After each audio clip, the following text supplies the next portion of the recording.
ان بطش ربک لشدید، صدق اللہ۔ کھلا دیے ہیں جس راہ چل دیے ہیں، کوچے بسا دیے ہیں، ایک دل ہمارا کیا ہے آزار اس کا کتنا، تم نے تو چلتے پھرتے مردے جلا دیے ہیں۔ آنے دو یا ڈبو دو اب تو تمہاری جانب، کشتی تمہیں پہ چھوڑی لنگر اٹھا دیے ہیں۔ ہم سے فقیر بھی اب پھیری کو اٹھتے ہوں گے، اب تو غنی کے در پر بستر جما دیے ہیں۔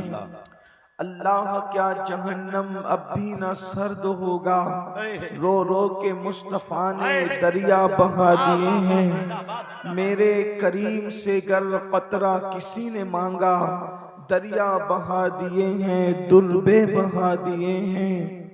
آج کی یہ محفل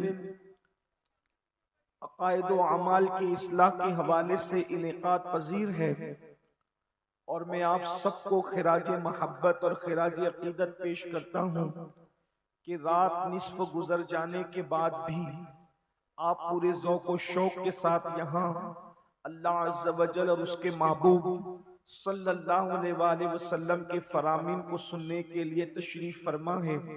اللہ تبارک و تعالی آپ کے اس شوق پر آپ سب کو بہتر صلہ عطا فرمائے، بہتر جزا عطا فرمائے، اور آیہ کریمہ کی جو تلاوت کی گئی ہے اللہ تبارک و تعالی اس کے متعلق مجھے حق کہنے اور آپ سب کو حق سن کر اس پر عمل کرنے اور اسے عام کرنے کی توفیق عطا فرمائے۔ بحیثیت مسلمان یہ ہمارا اور آپ کا بنیادی عقیدہ ہے کہ یہ جو دنیا ہے، اس دنیا کے بعد ایک اور دنیا ہے۔ ہم صرف اس دنیا میں رہنے کے لیے نہیں آئے ہیں، بلکہ جسے آخرت کہتے ہیں وہ ہمیشہ باقی رہنے والی ہے۔ یہ دنیا 10,000 سال، 20,000 سال، 50,000 سال، کتنی ہی دیر تک یہ دنیا رہے، لیکن ایک دن یہ دنیا ختم ہو جائے گی، اور دنیا تو ہزاروں سالوں میں ختم ہوگی، لیکن ہماری اور آپ کی زندگی صرف 60-70 سال میں ختم ہو جائے گی۔ اس لیے دنیا کے اندر انسان جس مصیبت میں گرفتار ہوتا ہے وہ مصیبت ہمیشہ نہیں ہے، اور آخرت کی جو مصیبت ہے وہ مصیبت بڑی دردناک ہے، بڑی خوفناک ہے، اور اس مصیبت سے اللہ اکبر چھڑانے والا کوئی نہیں ہے۔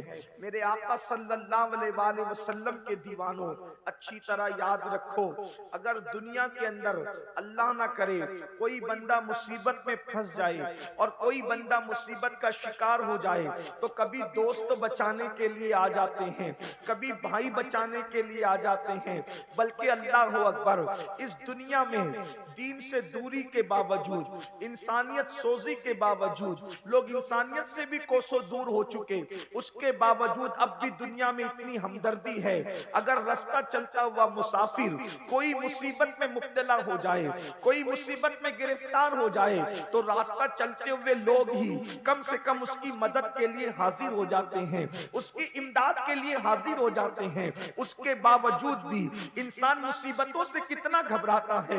کوئی نہیں چاہتا کہ مجھ پر مصیبت آئے، کوئی نہیں چاہتا کہ مجھ پر بلائیں آئے، کوئی نہیں چاہتا کہ میں پریشان ہو جاؤں، اور اللہ سے دعا کرتا ہوں اللہ اکبر دور نزدیک سے آنے والوں، اللہ ذکر رسول کی محفل کے صدقے ہمیں اور آپ کو ہر مصیبت سے بچا لے، ہر تکلیف سے بچا لے، ہر بلا سے بچا لے۔ لیکن اللہ اکبر اب ذرا توجہ فرمائیں، جب دنیا کی مصیبتوں میں کبھی دوست مدد کرتا ہے، کبھی ماں مدد کرتی ہے، کبھی باپ مدد کرتا ہے، کبھی بھائی مدد کرتا ہے، کبھی بیٹے مدد کرتے ہیں، کبھی بیوی مدد کرتی ہے، کوئی نہ کوئی مدد کے لیے آ جاتا ہے، تو بھی دنیا کی مصیبتیں کتنی تکلیف دہ ہیں۔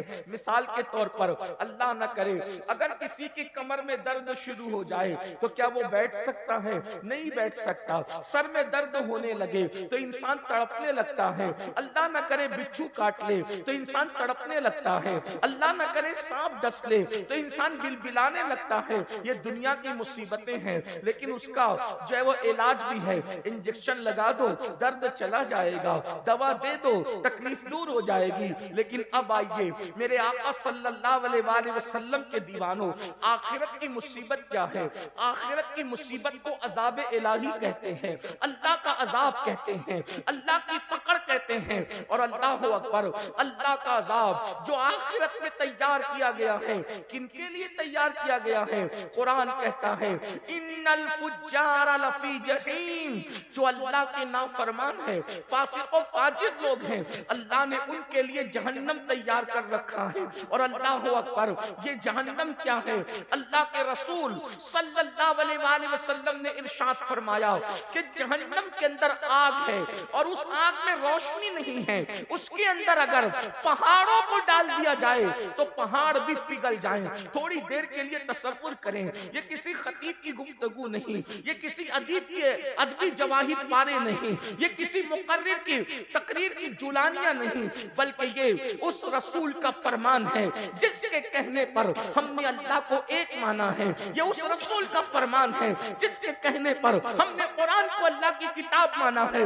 تھوڑا تصور کرو، اندازہ کرو میرے بھائیوں اور بہنیں موجود ہیں تو ان کی بھی توجہ۔ اللہ اکبر، جس جہنم کے اندر پہاڑ بھی پگھل جائیں، پتھر نہیں بلکہ پتھروں کا مجموعہ، پتھروں سے بنے ہوئے پہاڑ بھی جس جہنم کے اندر پگھل جائیں گے، اس جہنم کے اندر میرا اور آپ کا کیا حال ہوگا؟ اللہ رب العزت سے دنیا کی مصیبتوں سے چھٹکارے کے لیے دعا مانگنے والوں، دنیا کی مصیبتوں سے ڈرنے والوں، ذرا تصور تو کرو، ذرا گمان تو کرو، جس میں پہاڑ پگھل جائیں گے اس میں انسان کی پوزیشن کیا ہوگی، انسان کی ہڈی اور چمڑی کا حال کیا ہوگا۔ اب آئیے ذرا ٹھنڈے دل کے ساتھ، اللہ اکبر، ایک حدیث پاک جو کئی احادیث کا مجموعہ ہے اس کو ذرا توجہ سے سن لیں اور میری گفتگو مکمل ہوگی۔ اللہ اکبر، میرے اور آپ کی آقا مصطفیٰ جان رحمت صلی اللہ علیہ وآلہ وسلم جب معراج پر تشریف لے گئے، حضور علیہ السلام نے جب سفر معراج کیا، ہم معراج کا جشن مناتے ہیں، آپ نے بھی معراج النبی کے جلسوں میں شرکت کی ہوگی۔ وہ معراج کا سفر جس پہ براق پر بیٹھ کر آقا بیت المقدس تک گئے، پھر آسمانوں تک گئے، اس کے بعد وہ سدرہ پر گئے، اس کے بعد عرش پر گئے، اس کے بعد لامکاں پر گئے اور اللہ کا دیدار کیا۔ اللہ اکبر، ہمارے آقا علیہ السلام نے ماتھے کی آنکھوں سے اللہ کا دیدار کیا اور ارشاد فرمایا انی رأیت ربی، میں نے اپنے رب کو دیکھا۔ اللہ اکبر، خدا کو دیکھنے کے بعد اللہ پاک نے محبوب کو جنت کی سیر کرائی اور جنت کی سیر کے بعد اللہ رب العزت نے جہنم کا مشاہدہ کرایا۔ مشاہدے کا مطلب علماء فرماتے ہیں محبوب کو جنت میں بٹھا کر جہنم دکھائی گئی۔ حبیب یہ جہنم دیکھیے۔ اب اللہ کے رسول علیہ السلام نے جو جہنم کا ماحول دیکھا اس کو بیان فرمایا، اس کو ذرا سن لے۔ یہ معراج النبی کے بیان کا ایک حصہ ہے اور اللہ پھر سوچو کہ ہم کہاں ہوں گے، ہماری کیفیت کیا ہوگی۔ اللہ کا عذاب کیا ہے؟ قرآن کہتا ہے ان بطش ربک لشدید، تیرے رب کی پکڑ بڑی سخت ہے۔ اللہ کی پکڑ سے ڈرو، اللہ کی پکڑ سے ڈرو، اس لیے کہ جب وہ پکڑ کرے گا، جب وہ عذاب دے گا تو بھائی کو پتہ بھی نہیں چلے گا، باپ کو پتہ بھی نہیں چلے گا، ماں کو پتہ بھی نہیں چلے گا۔ میرے امام کہتے ہیں ان کے سوا رضا کوئی حامی نہیں جہاں، ان کے سوا رضا کوئی حامی نہیں جہاں، گزرا کرے پسر پہ پدر کو خبر نہ ہو، جب بیٹے پہ گزرے گی تو باپ کو پتہ بھی نہیں چلے گا، کسی کو پتہ نہیں چلے گا۔ اور یاد رکھنا اگر کوئی سوچے کہ پتہ بھی چل جائے تو کوئی کر کیا سکے گا۔ اللہ اکبر، وہاں تو کسی کو اجازت ہی نہیں ہوگی، وہاں تو کسی کو اللہ اکبر وہاں تو کسی کی طاقت بھی نہیں ہوگی۔ میرے امام مزید فرماتے ہیں، کہتے ہیں کہ شفاعت کرے حشر میں جو ہماری، سوا تیرے کس کو یہ قدرت ملی ہے؟ ارے سب کو اپنی اپنی پڑی ہوگی۔ اللہ اکبر، اب آئیے یہ معراج النبی میں، معراج کی شب میں اللہ کا دیدار بھی کیا، جنت کی سیر بھی کی، اور جہنم کا جو مشاہدہ کیا اس کو سنے۔ میرے اور آپ کی آقا و مولا خاتم النبیین قائد المرسلین سید العالمین فرماتے ہیں کہ جب میں نے، اے میرے صحابہ، آقا صحابہ کو بیان کر رہے ہیں، اے میرے صحابہ، جب میں نے جہنم کا مشاہدہ کیا، آقا ارشاد فرماتے ہیں تو میں نے دیکھا ایک بندہ لیٹا ہوا ہے، جہنم کے اندر لیٹا ہوا ہے۔ ہائے ہائے، اللہ کے رسول بیان کر رہے ہیں جہنم کے اندر لیٹا ہوا ایک بندہ، اور ایک بہت بڑا پتھر اس کے سر پہ مارا جا رہا ہے۔ اللہ اکبر، میں آپ کے اور اپنے چہرے کو دیکھتا ہوں تو مجھے بھی اپنے آپ اور آپ پر بھی ترس آتا ہے کہ اللہ اکبر، کتنے کمزور ہیں ہم لوگ، اور خدا کا عذاب کتنا طاقتور ہے، کیسا وہ خوفناک ماحول ہوگا۔ اللہ کے سچے نبی فرما رہے ہیں، اور یہ بات سننا اور دھیان سے سننا، بہت غور سے سننا، بہت دیر تک آپ کو امتحان میں نہیں رکھیں گے، مختصر میں، لیکن یہ کسی کے دل کی آواز ہے، یہ کسی کے دل کی صدا ہے۔ اے میری قوم کے جوانوں، سوچو تو صحیح، اللہ اکبر، جہنم کی آگ پر کوئی لیٹا ہو اور اس کے سر پہ بڑا پتھر مارا جا رہا ہو، اللہ کے رسول بیان کر رہے ہیں، اللہ کے سچے نبی بیان کر رہے ہیں، اللہ اکبر، یہ اتنے سچے ہیں، سچے تو دنیا میں بہت آئے، لیکن میرے نبی اتنے سچے ہیں جن کی سچائی کی گواہی ان کے دشمن بھی دیتے ہیں، دشمن بھی جسے صادق الوعد الامین کہتے ہیں، جس کی سچائی کی گواہی اللہ تبارک و تعالیٰ دیتا ہے۔ اللہ اکبر، ذرا غور تو کریں، یقیناً آپ کو معلوم نہیں ہے اس لیے آپ کہیں اور جا رہے ہیں، یہ جلسے اسی لیے تو ہے، ہمارے نقیب صاحب نے اسی لیے فرمایا یہ جلسے اسی لیے تو ہے تاکہ آپ کی معلومات میں اضافہ ہو، آپ کو بتایا جائے، آگاہ کیا جائے کیا ہو رہا ہے۔ اللہ اکبر، میرے آقا سچے نبی صادق و مصدوق فرماتے ہیں ایک شخص لیٹا ہوا ہے اور اس کے سر پہ بڑا سا پتھر مارا جا رہا ہے، اور وہ پتھر لڑک کر دور جاتا ہے، وہ بندہ اس کو اٹھا کے لاتا ہے تو پتھر سے جو سر کچلا گیا تھا، وہ شارحین فرماتے ہیں سر وہ پتھر سے جب کچلا جاتا تھا تو وہ سر ایسے پس جاتا تھا جیسے چنے پہ ہتھوڑا مارنے سے چنا پس جاتا ہے، ویسے وہ پتھر مارنے سے سر پستا ہے۔ اور آپ اس کا اندازہ کر سکتے ہیں، پڑھے لکھے لوگ ہیں، سوچ بوجھ والے لوگ ہیں، جب سر سے پتھر ٹکراتا ہے تو سر کی کیفیت کیا ہوتی ہے؟ لوگ ہیلمٹ لگا کر سفر اس لیے کرتے ہیں، ہاتھ پہ چوٹ آئے گی تو چلے گا، پیر پہ چوٹ آئے گی تو چلے گا، جسم پہ چوٹ آئے گی تو چلے گا، لیکن سر بچا لو، اس لیے کہ ہاتھ پیر پہ سینے پہ کہیں بھی چوٹ آ گئی تو زندہ رہنے کے امکانات باقی رہیں گے، لیکن اگر سر پہ چوٹ آ گئی تو زندہ رہنے کے امکانات ختم ہو جائیں گے۔ اللہ اکبر، اس لیے لوگ ہیلمٹ لگاتے ہیں، ہماری حکومت کی طرف سے بڑی پابندی ہیلمٹ کے لیے، بہت اچھی بات ہے، لگانا چاہیے، لیکن سوچو میرے بھائیوں، اللہ کے سچے نبی صادق و مصدوق فرماتے ہیں سر کچلا جاتا ہے، اور اس کی کیفیت شارحین کیا بیان کرنے، جیسے چنے پہ ہتھوڑا مارنے سے چنا پس جاتا ہے، اسی طرح سر کچلا جا رہا ہے، اور سر کچلنے کے بعد وہاں موت نہیں آنی ہے کسی کو، وہاں نہ جینے دیا جائے گا نہ مرنے دیا جائے گا۔ اللہ اکبر، کیا دردناک صورتحال ہے۔ اللہ اکبر، آقا فرماتے ہیں پتھر لڑک کر جاتا ہے، سر پھر درست کر دیا جاتا ہے، پھر پتھر مارا جاتا ہے، پھر وہ ویسے ہی پس جاتا ہے، پھر پتھر لڑک کر جاتا ہے، پھر لایا جاتا ہے، سر ویسے ہی پس جاتا ہے۔ میرے آقا فرماتے ہیں میں نے جبریل سے پوچھا، اے جبریل یہ کون لوگ ہیں اور ان کو یہ دردناک عذاب کیوں دیا جا رہا ہے؟ تو جبریل امین عرض کرتے ہیں یا رسول اللہ صلی اللہ علیہ وآلہ وسلم، یہ لوگ نماز نہیں پڑھتے تھے دنیا میں، اس لیے ان کا یہ حال ہے۔ اللہ اکبر، میرے بھائیوں آپ سے پوچھنا چاہتا ہوں، آپ لوگ 4 گھنٹے سے، کوئی 5 گھنٹے سے، کوئی 3 گھنٹے سے اس جلسے میں بیٹھا ہوا ہے، لیکن آپ سے پوچھتا ہوں کتنے شوق سے جلسے میں آتے ہو، جلسے گھنٹوں چلتے بیٹھتے ہو، اللہ اکبر، لیکن نماز پڑھنے میں کتنا ٹائم لگتا ہے؟ صرف 10 منٹ کا ٹائم لگتا ہے، ایک وقت کی نماز میں صرف 10 منٹ کا ٹائم، اور اگر 5 وقت پڑھنے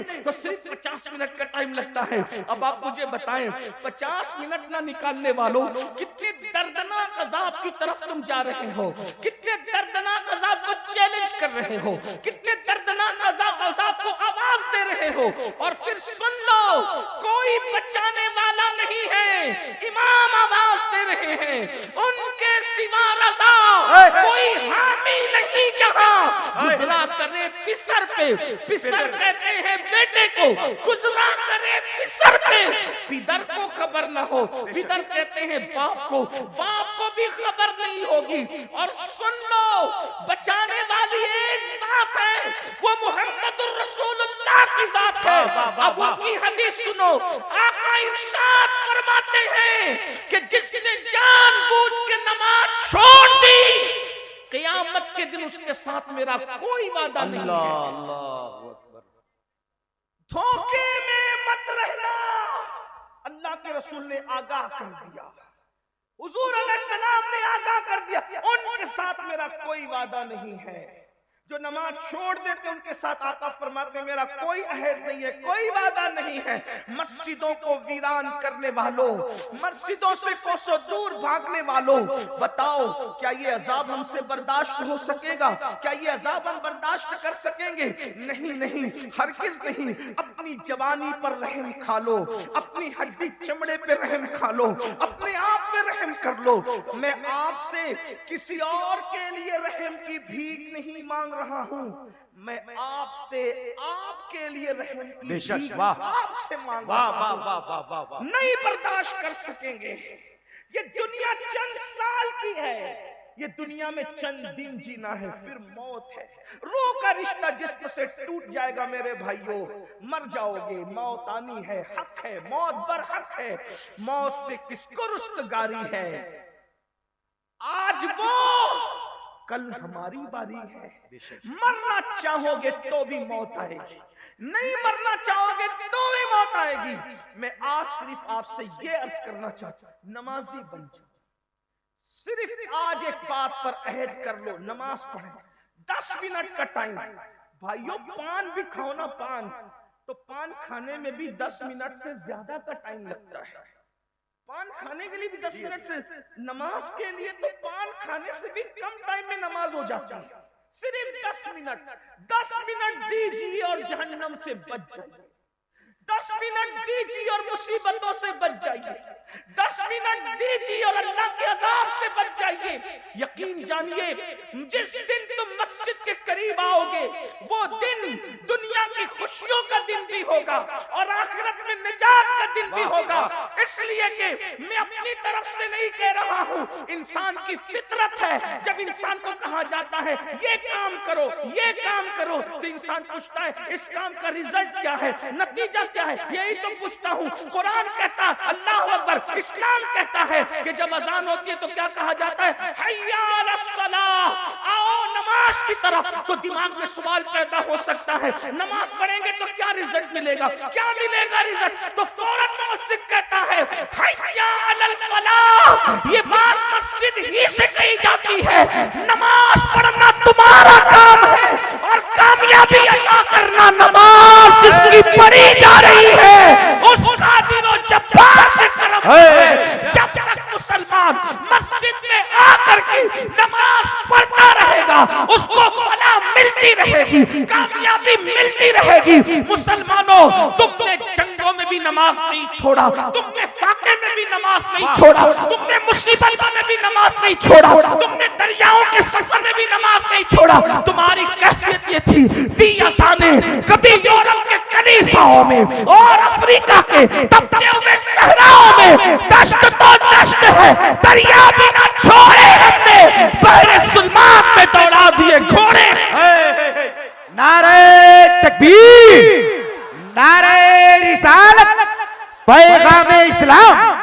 جب تک نماز پڑھتے رہے روزی کے لیے تم کبھی پریشان نہیں تھے، جب تک نماز پڑھتے رہے بیٹی کے رشتے کے لیے تم کبھی پریشان نہیں تھے، جب تک تم نماز پڑھتے رہے اللہ اکبر تم کبھی کسی سے مصیبتوں کا شکوہ نہیں کرتے تھے، اس لیے کہ اللہ کی چوکھٹ پہ سب کے مسائل کا حل ہے، اپنے مسئلے کا حل کیوں نہیں ہوگا؟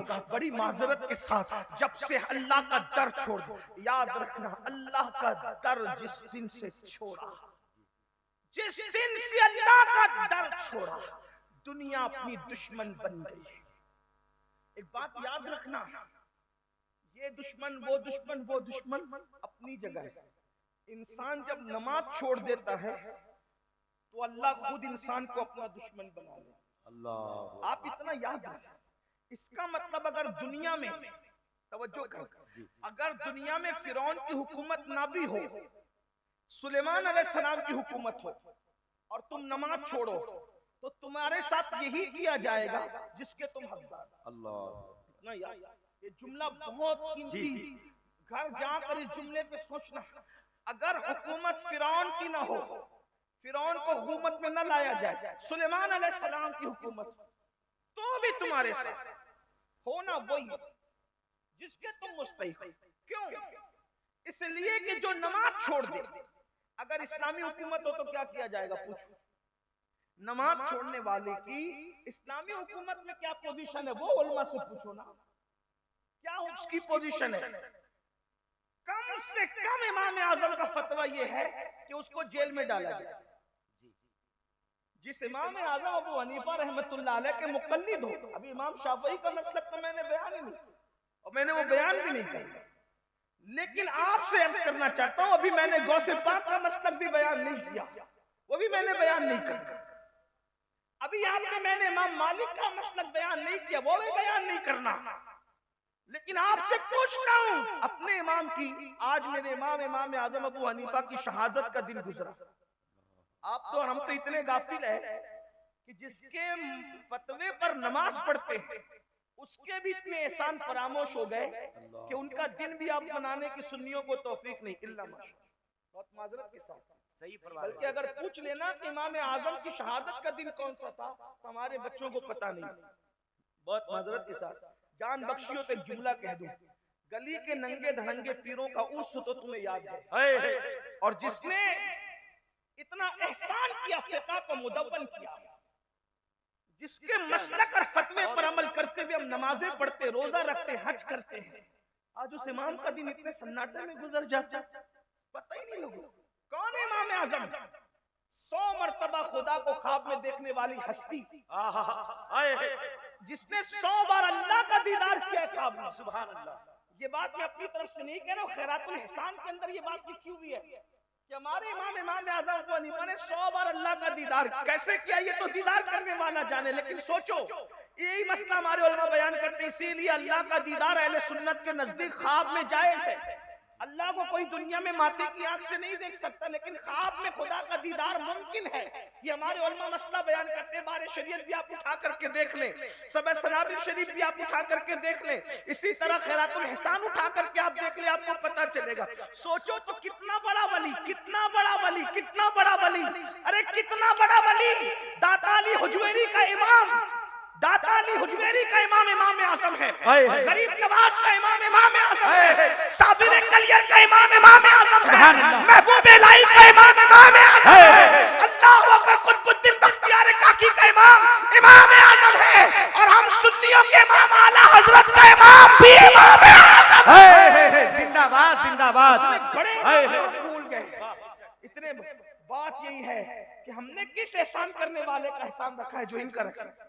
بہت معافی کے ساتھ 2 شعبان المعظم کو آپ کو منانا چاہیے، امام اعظم ابو حنیفہ رحمت اللہ تعالی علیہ کا دن منانا چاہیے۔ یہ وہ امام ہے کہ جن کے مزار پر امام شافعی جایا کرتے تھے، اور امام شافعی کہتے ہیں جب مسئلہ حل نہیں ہوتا تو میں امام اعظم کے مزار پہ جا کر کے ان کے مسلک اور فتوے کے مطابق نماز پڑھتا ہوں، اور ان کی روح سے استمداد طلب کرتا ہوں، مدد طلب کرتا ہوں، ان کے وسیلے سے دعا کرتا ہوں، اللہ رب العزت امام اعظم کے صدقے میں میرا وہ مسئلہ مجھ پہ حل۔ سبحان اللہ، سبحان اللہ۔ جس کے مزار پر امام اعظم کے امام شافعی جیسے لوگ جائیں، میرے بھائیوں کون ہے امام؟ بہرحال امام اعظم کی بات چل گئی۔ عرض کیا کر رہا تھا، کم سے کم امام اعظم کا فتویٰ بے نمازی کے لیے کیا ہے؟ اس کو قید میں رکھا، جیل میں ڈالا جائے گا، جیل میں ڈالا جائے گا۔ کس کو؟ بے نمازی کو۔ اس کا مطلب یہ ہے کہ اگر حکومت کسی مسلم تاجدار کی بھی ہو اور اسلامی نقطۂ نظر سے تم نماز نہیں پڑھو گے تو جیل میں پہلے تمہیں ڈالا جائے گا۔ آج جیل سے ڈرتے ہو، کیوں جیل میں ڈالے جا رہے؟ مسلمانوں کی حکومت میں بھی جیل میں ڈالے جاؤ، کوئی نماز نہیں پڑھتے، اور یہ تو دنیاوی بات ہے۔ اور اللہ کا جو عذاب ہے حدیث پاک میں آتا ہے، بے نمازی جب رستہ چلتا ہے تو کیڑے مکوڑے اس پہ لعنت کرتے ہیں، اور اللہ سے عرضی کرتے ہیں مولا ہمیں اتنی طاقت دے دے کہ ہم اس کو مار ڈالیں. یعنی بے نمازی کا وجود کیڑے مکوڑوں کو بھی گوارا نہیں ہے. بتاؤ اللہ کی مرضی کے بغیر پتہ نہیں ہلتا. فاسقوں کو ختم کرنے کے لیے قدرت منکرین اسلام کا لشکر بھیجتی ہے, مشرکین اور ملحدین کا لشکر بھیجتی ہے. یہ تاریخ ہے. اگر آج آپ دین کی طرف نہیں آؤ گے تو اس سے بدترین حالات دیکھنے کو ملیں گے. بطور بددعا نہیں بلکہ حدیث کی روشنی میں تمہیں آگاہ کیا جا رہا ہے. جلسے میں آنے والوں, اگر دنیا اور آخرت کو بہتر بنانا ہے تو اللہ کی پناہ میں آؤ. حدیث پاک ہے, اللہ کے رسول علیہ السلام فرماتے ہیں جو نماز چھوڑ دیتا ہے اللہ اپنی امان کی چادر اس کے سر سے ہٹا لیتا ہے.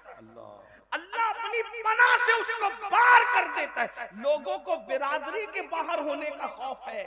اللہ جس کو اپنی پناہ سے باہر کر دے, اللہ جس کو اپنی امان سے باہر کر دے, اس کا حال کیا ہوگا؟ اس کو تو چوہے بھی کچل ڈالیں گے, اس کو تو مچھر بھی چاٹ ڈالیں گے, اس کو تو اللہ اکبر جانور اور پرندے اور چرندے بھی ختم کر دیں گے. کیونکہ اللہ جس سے پناہ ہٹا لے, یاد رکھنا اللہ کی پناہ بہت بڑی چیز ہے. اگر اللہ پناہ دینے پر آئے, توجہ, اگر اللہ پناہ دے, اگر اللہ پناہ دے تو اللہ کی پناہ کی شان یہ ہے کہ وہ مکڑی کے جالے سے بھی بڑے سے بڑے طاقتور کی حفاظت کر لیتا ہے. دنیا میں اگر آپ سے کوئی پوچھے نا کہ سب سے بڑا طاقتور دنیا میں کون ہے, دنیا میں سب سے بڑا طاقت, آنکھ بند کر کے کہنا محمد رسول اللہ. آنکھ بند کر کے کہنا. کیوں؟ اس لیے کہ جو اشارے سے چاند ٹکڑے کر دے, اس سے بڑا طاقتور کون ہو سکتا ہے خدا کی مخلوق میں؟ اشارے سے تو میرے بھائی کاغذ بھی نہیں پھٹتا. چیلنج ہے تمہارے جھارکھنڈ کے بڑے سے بڑے پہلوان کو لے آؤ اور بولے اشارے سے کاغذ پھاڑ کے بتا دے. اشارے سے تو اشارہ ہے, ایک انگلی سے تو کاغذ بھی نہیں پھٹتا. کاغذ پھاڑنے کے لیے بھی کم سے کم 2 انگلیاں چاہیے. لیکن اللہ اکبر, یہ کیا طاقت ہے کہ جبل ابو قبیس میں کھڑے ہو کے صرف اشارہ کرتے ہیں اور چاند ٹکڑے کر دیتے ہیں, اشارہ کر کے سورج کو پلٹا لیتے ہیں, اشارہ کر کے درختوں کو اپنے پاس بلا لیتے ہیں. ایسی طاقتور ہستی جب غار میں ہوتی ہے تو خدا اس طاقتور ہستی کو کس سے بچاتا ہے؟ مکڑی کے جالے سے. اور دنیا میں مکڑی کے جالے سے کمزور کوئی چیز نہیں. دیکھو حضور سے طاقتور کوئی مخلوق نہیں اور مکڑی کے جالے سے کمزور کوئی چیز نہیں. علماء کہتے ہیں تار عنکبوت اتنا, بلکہ قرآن نے کہا کتنا کمزور ہے. سورہ عنکبوت کے اندر سب سے کمزور ہے تار عنکبوت, مکڑی کا جالا. ایک دن کا دودھ پیتا بچہ بھی اگر انگلی ایسے کر دے تو مکڑی کا جالا ٹوٹ جائے, اتنا ہی کمزور ہے. لیکن میرے اللہ کی شان, اتنی طاقتور ہستی کو اتنے کمزور مکڑی کے جالے سے بچا کر بتاتا ہے. ہم بچانا چاہتے تو اس شان سے بچے. دیکھو, اور 500 سال تک حکومت کرنے والے کو ایک مچھر سے, اتنے کمزور مچھر سے ناک میں گھسا کے ہلاک کر دیتا ہے. تو کیا بتا رہا ہے؟ اللہ کی طاقت سب سے بڑی ہے, تمہاری نہیں. اس کا پلان سب سے بڑا ہے, تمہارا نہیں. اس کا منصوبہ سب سے بڑا ہے, تمہارا نہیں. اگر بچنا ہے مصیبتوں سے اللہ کی پناہ میں, وہ بچانا چاہے گا تو مکڑی کے جالے سے نہیں بچائے گا, اور اگر ہلاک کرنا چاہے گا تو پھر کسی ترم خان کی ضرورت نہیں پڑے گی, ہلاکو چنگیز خان کی ضرورت نہیں پڑے گی, اللہ فلاں کی ضرورت نہیں پڑے گی. جب وہ تمہیں ذلت سے مارنا چاہے تو صرف وہ مچھر سے بھی تمہیں مار ڈالے, مچھر سے بھی تمہیں. تو اس کی پناہ کی طرف آؤ. اور اس کی پناہ کب ملے گی؟ کچھ بھی کر لو, نعرے لگا لو, بڑی بڑی باتیں کر لو, کانفرنس کر لو, یہ کر لو, وہ کر لو, اسکولیں بنا لو, مدرسے بنا لو, کالجز بنا لو, یہ کر لو, ایسا کر لو, سب کچھ کر لو. جب تک اس کی بارگاہ میں جھکو گے نہیں, سجدہ کرو گے نہیں, نماز پڑھو گے نہیں, اس وقت تک کہ اللہ کی پناہ ملنے والی نہیں. کیونکہ اللہ کے رسول سے فرما دیا گیا جو نماز چھوڑ دے وہ اللہ کی پناہ سے باہر ہو جاتا ہے. پھر ذلت اس کا مقدس, رسوائی اس کا مقدر، ذلیل ہونا اس کا مقدر، مفلس ہونا اس کا مقدر، ستایا جانا اس کا مقدر، پریشان ہونا اس کا مقدر۔ دنیا نے وہ دن بھی دیکھا جب مسلمانوں کو اللہ نے دولت دی، حکومت دی، تخت دیا، تاج دیا، مسلمان نماز چھوڑ کر باغی ہو گئے، نماز چھوڑ کر باغی ہو گئے، بغاوت کی طرف گئے۔ تو اللہ نے ہلاکو اور چنگیز خان کا بڑا لشکر مسلط کیا، تو کچھ ولی لوگ بیچ میں آ گئے، اللہ کے ولی لوگ کہ ہم مقابلہ کریں گے کس سے؟ ہلاکو چنگیز خان سے۔ جیسے وہ مقابلے میں آئے وہ ولی ہٹ گئے، نہیں کیا مقابلہ۔ لوگوں نے پوچھا اللہ والو روحانیت کیا ہوگی، کیوں مقابلہ نہیں کرتے؟ کہا رجال الغیب کی روحیں تو ان کے سر پر ہے، اور وہ روحیں کہہ رہی جس کو ہم سنتے ہوئے سن رہے ہیں، وہ روحیں کہتی ہیں ان کافروں سے اے کافروں ان فاسقوں کو ختم کر دو۔ اے کافروں، ہلاکو چنگیز خان کی فوج کے سر پہ کس کی روحیں ہیں؟ ولیوں کی روحیں، اور کیا کہہ رہی ہے؟ اے کافروں ان فاسقوں کو بدکاروں کو ختم کر دو۔ مسلمان زانی ہوا، گانے سننے والا ہوا، شرابی ہوا، مسجدوں کو ویران کرنے والا ہوا، علماء کا گستاخ ہوا، اللہ کے دین کا باغی ہوا۔ اللہ نے اتنا بڑا لشکر بھیجا، اس لشکر نے کیا کیا پتہ ہے؟ مسلمانوں کی سر کی کھوپڑیوں پر مینار تعمیر کی۔ یعنی جب اللہ سے بغاوت کرو گے تو اللہ کے فیصلے کیا ہوں گے یہ وہی جانتا ہے۔ جب خدا کے ساتھ سرکشی کرو گے پھر اس کے فیصلے کیا ہوں گے، اور وہ بے نیاز ہے۔ کوئی مر رہا ہے، کوئی کٹ رہا ہے، کوئی تباہ ہو رہا ہے، اس کی ربوبیت کی شان پر کوئی فرق نہیں پڑتا۔ وہ غیور ہے، غیور، اس کے اپنے فیصلے، وہ اپنے محبوبوں کو یتیم کر دیتا ہے، اس کی شان غیرت ہے، اس کی شان غیرت ہے۔ شجر ممنوعہ کو ہاتھ میں لے لیا جاتا ہے تو معصوم کے کپڑے واپس لے لیے جاتے ہیں اور جنت سے باہر کر دیا جاتا ہے۔ اس کی شان غیرت تو دیکھیں۔ یہاں تو بہت آنکھ بند کر کے سوچ رہے ہیں مولانا کچھ بھی کریں گے اللہ تو ہم سے پیار کرتا ہے، ہم جنت میں جائیں گے۔ کیوں؟ جسے خلیفہ بنایا تھا اس سے پیار نہیں تھا، فرشتوں کا مسجود بنایا تھا اس سے پیار نہیں تھا، جس کو دست قدرت سے پیدا کیا تھا اس سے پیار نہیں تھا۔ فرشتوں سے سجدہ بھی کروا کر پیار کا اظہار کیا جاتا ہے، اور لغزش پیغمبرانہ پر کپڑے واپس نہیں۔ اس بات پر کوئی غور کرنے والا ہے اس مجمع میں؟ معصوم سے خطا جس کے قریب سے ہو کر بھی نہیں گزر سکتی، لغزش پیغمبرانہ کی بنیاد پر۔ لغزش پیغمبرانہ کیا چیز ہے؟ معصوم سے کپڑے واپس لے لیے جاتے ہیں، کہتے ہیں آپ جہاں زمین پہ جائیں۔ اور پھر غیرت کا حال یہ ہے کہ وہ معصوم جسے فرشتوں نے سجدہ کیا تھا، جس کے سر پر تاج خلافت رکھ کر اپنے دست قدرت سے جسے جنت میں بنایا تھا، 200 سال تک وہ معصوم پکارتا ہے، دعا کرتا ہے، اس پہ کوئی جواب بھی نہیں دیا جاتا۔ غور تو کریں، ہم پاپی اپنی راتوں کا جائزہ لیں، ہم مجرم اپنے دنوں کا جائزہ لیں۔ سوچو ہم سے بڑا جھوٹا کون ہوگا دنیا میں؟ ہم تو جھوٹ بولنے کو گناہ بھی تصور نہیں کرتے، عورتوں پہ پاپ کی نظریں ڈالنے کو گناہ بھی تصور نہیں کرتے، ہاں حرام لقمہ کھانے کو گناہ بھی تصور نہیں کرتے۔ کتنے جرائم کر کے جنت کے دولہا بن کے بیٹھے کہ مولانا اتنا مایوس مت کرو ہمیں، ارے ہم جنت میں نہیں جائیں گے تو کون جنت میں جائیں گے؟ میں کہتا ہوں معصوم کو لغزش پیغمبرانہ پر کپڑے واپس لے کے اگر جنت سے باہر نکالا جا رہا ہے، کوئی نفرت نہیں ہے، کوئی عداوت نہیں ہے، ہماری عبرت ہے یہ صرف ہماری کہ ہم سجدہ بھی کرواتے ہیں، اور اگر غیرت پر آ جائیں، غیرت کا اظہار کریں تو پھر جنت کے باہر کر کے 200 سال تک کے دعا کا جواب بھی نہیں دیتے، آنسو بہائے جاتے ہیں دعا کا جواب۔ سوچو مسلمانوں ہم کیا ہیں؟ اپنی راتیں دیکھو، اپنے دن دیکھو، یاد رکھنا یہاں کتنے بھی عیش آرام کر لو، جب مر کے آنکھیں بند ہوگی تو اس خواب سے، اس غفلت سے آنکھیں کھلے گی کہ میں تو دھوکے میں تھا، میں تو اپنے آپ کو دھوکہ دے رہا تھا، میں تو اپنے آپ کو فریب دے رہا تھا۔ میرے بھائیوں رحم کر لو، یہ سنی اجتماع جن منتظمین نے منعقد کیا ہے اللہ ان کی عمریں دراز کرے، آپ آئے اللہ تمہاری عمریں دراز کرے، ان علماء مشائخ کی عمریں اللہ دراز کرے۔